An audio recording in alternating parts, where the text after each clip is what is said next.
So we all have some behavior that we would like to change about ourselves. And we certainly all want to help someone else change their behavior in a positive way. So maybe it's your kid, your spouse, your colleague. So I want to share some new research with you that I think reveals something really important about what gets people to change their behavior. But before I do that, let's zoom in on one strategy that I think you probably use a lot. So let's say you're trying to stop yourself from snacking. What do you tell yourself? Well, most people's inner monologue will say, beware, you'll be fat.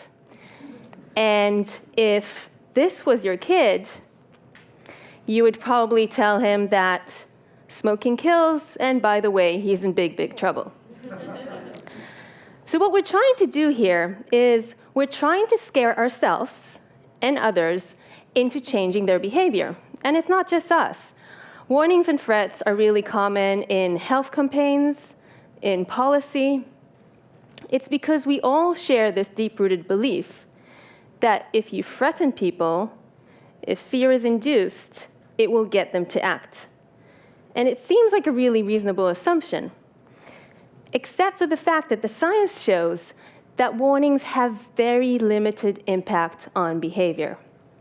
So graphic images on cigarette packets, for example, do not deter smokers from smoking. And one study found that after looking at those images, quitting actually became a lower priority for smokers. So I'm not saying that warnings and threats never work, but what I'm saying is that on average, they seem to have a very limited impact, and so the question is why? Why are we resistant to warnings? Well, if you think about animals, when you induce fear in an animal, the most common response you will see is freezing or fleeing. Fighting, not as much. And so humans are the same. So something scares us, we tend to shut down, and we try to eliminate the negative feelings. So we might use rationalization. So for example, you might tell yourself, my grandpa smoked, he lived to be 90, so I have really good genes and absolutely nothing to worry about. And this process can actually make you feel more resilient than you did before, which is why warnings sometimes have this boomerang effect. And other times, we simply put our head in the ground. Take the stock market, for example. Do you know when people pull their head out of the ground to look at their accounts, not to make a transaction, just to log in to check their account? So what you're seeing here in black is the S&P 500 over 2 years. And in gray is a number of times that people logged into their account just to check. And this is data from Carlson, Lowenstein, and Seppi. It's controlled for all the obvious confounds. So what do we see? So when the market is high, people log in all the time, because positive information makes you feel good, so you seek it out. And when the market is low, people avoid logging in, because negative information makes us feel bad, so we try to avoid it altogether. And all this is true as long as bad information can reasonably be avoided. So what you don't see here is what happened a few months later in the financial collapse of 2008, when the market went drastically down, and that's when people started logging in frantically. But it was a bit too late. So you can think about it like this. It's not just finance. In many different parts of our life, we have warning signs and bad behaviors now. And they could potentially lead to all these bad outcomes later. But not necessarily so, because there's different routes from your present to your future, right? It can go this way, it can go that way. And as time passes, you gather more and more information about where the wind is blowing. And at any point, you can intervene, and you could potentially change the outcome. But that takes energy, and you might tell yourself, well, what's the point about worrying about something that might happen? It might not happen.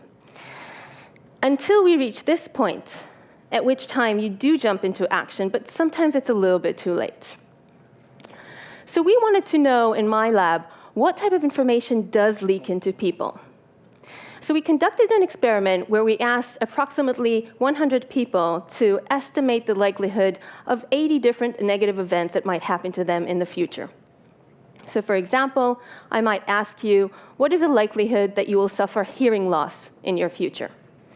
And let's say you think it's about 50%. Then I give you the opinion of two different experts. So expert A tells you, for someone like you, I think it's only 40%. So they give you a rosier view of your future. Expert B says, for someone like you, I actually think it's about 60%. It's worse. So they give you a bleaker view of your future. What should you do? Well, you shouldn't change your beliefs, right? Wrong. What we find is that people tend to change their beliefs towards a more desirable opinion. In other words, people listen to the positive information. Now, this study was conducted on college students. So you might say, well, college students are delusional, right? We all know that. And surely as we grow older, we grow wiser. So we said, okay, let's test that. Does this really generalize? Does it generalize to your kid? Does it generalize to your parent? Does it generalize to your spouse? And so we tested people from the age of 10 until the age of 80. And the answer was yes. In all these age groups, people take in information they want to hear, like someone telling you you're more attractive than you thought, than information that they don't want to hear. And the ability to learn from good news, it remained quite stable throughout the lifespan. But the ability to learn from bad news, that changes as you age. So what we found was that kids and teenagers, they were the worst at learning from bad news. And the ability became better and better as people aged. But then, around the age of 40, around midlife, it started deteriorating again. So what this means is that the most vulnerable populations, kids and teenagers on the one hand, and the elderly on the other hand, they're the least likely to accurately learn from warnings. But what you can see here is that it doesn't matter what age you are. You can be 20, 30, 40, 50, or 60. Everyone takes in information they want to hear more than information that they don't. And so we end up with a view like this of ourselves.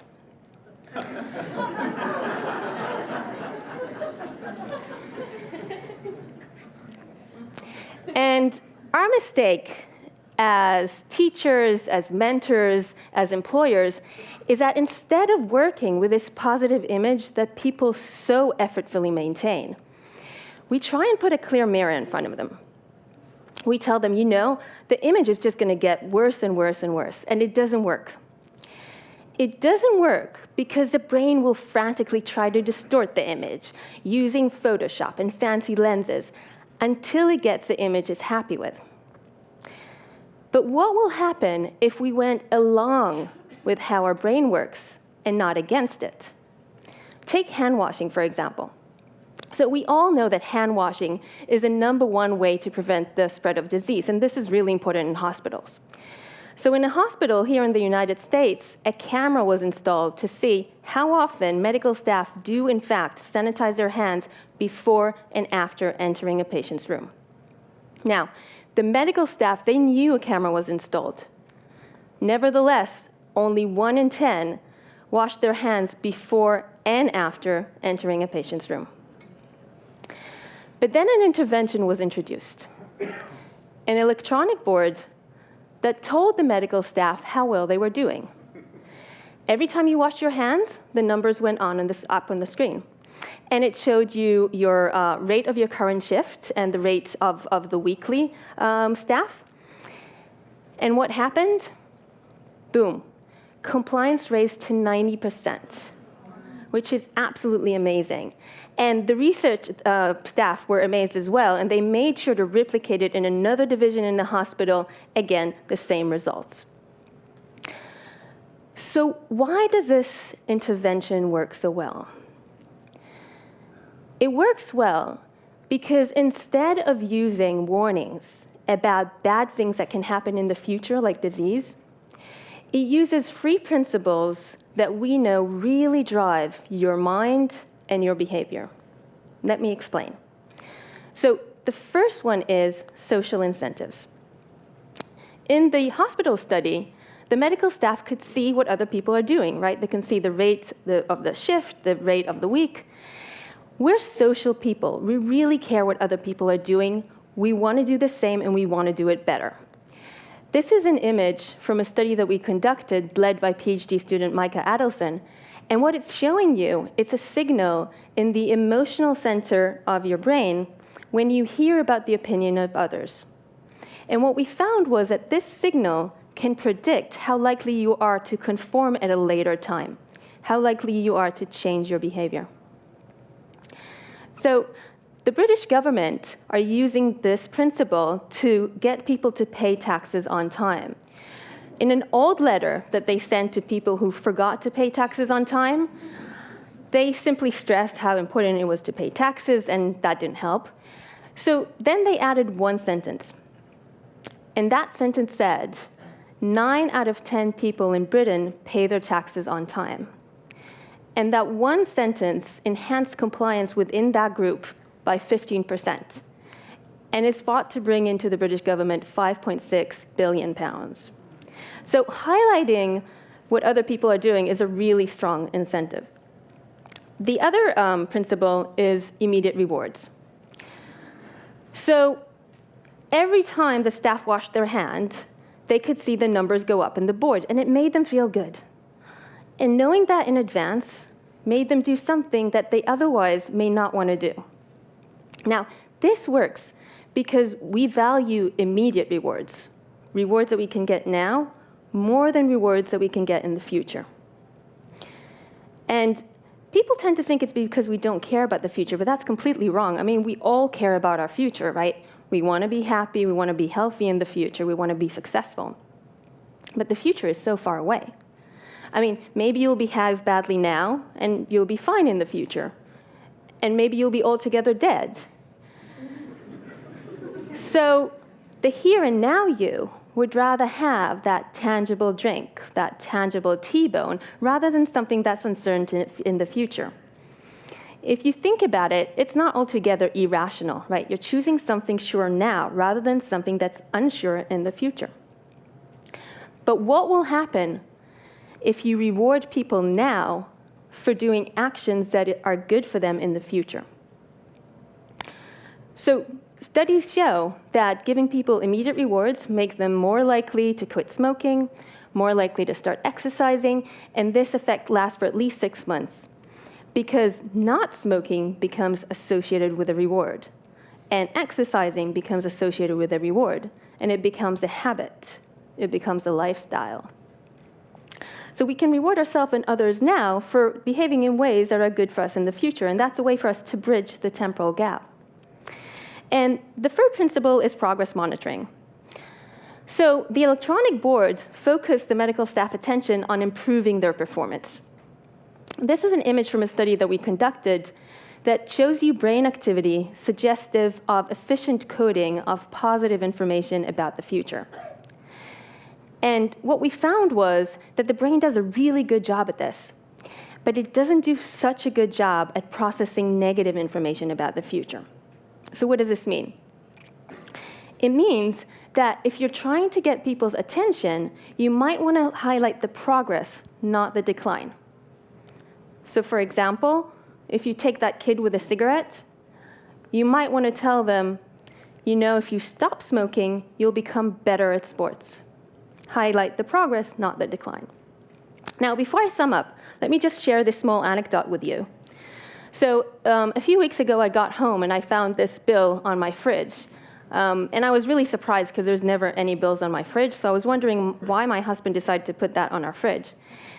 And so looking at the bill, I could see that what this bill was trying to do is get me to be more efficient with my electricity use. And how was it doing it? Social incentives, immediate rewards, and progress monitoring. Let me show you. So here's the social incentives. So in gray is the energy use, the average energy use of people in my neighborhood. And in blue is my energy use. And in green is the most efficient neighbor. And my reaction to this was, my immediate reaction was, I'm a little bit better than average. A tiny bit, but still. And my husband was exactly the same reaction. And I want to get to the green bar. And then I got a smiley face. That was my immediate reward. And it was telling me, you're doing good. And it made me want to put this on my fridge. And although I have this one smiley face, I can see there's an opportunity there to get two smiley faces. So there's an opportunity for progress. And it's showing me my progress throughout the year, how my energy use changes throughout the year. And the last thing this bill gave me, it gave me a sense of control. So it gave me a sense that I was in control of my use of electricity.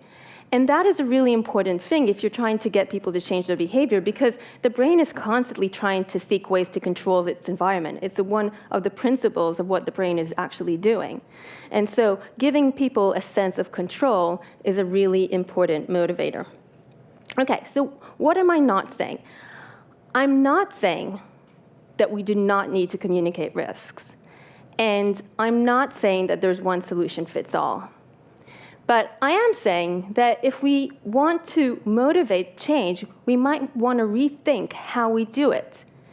Because fear, the fear of losing your health, the fear of losing money, induces inaction, while the thrill of a gain induces action.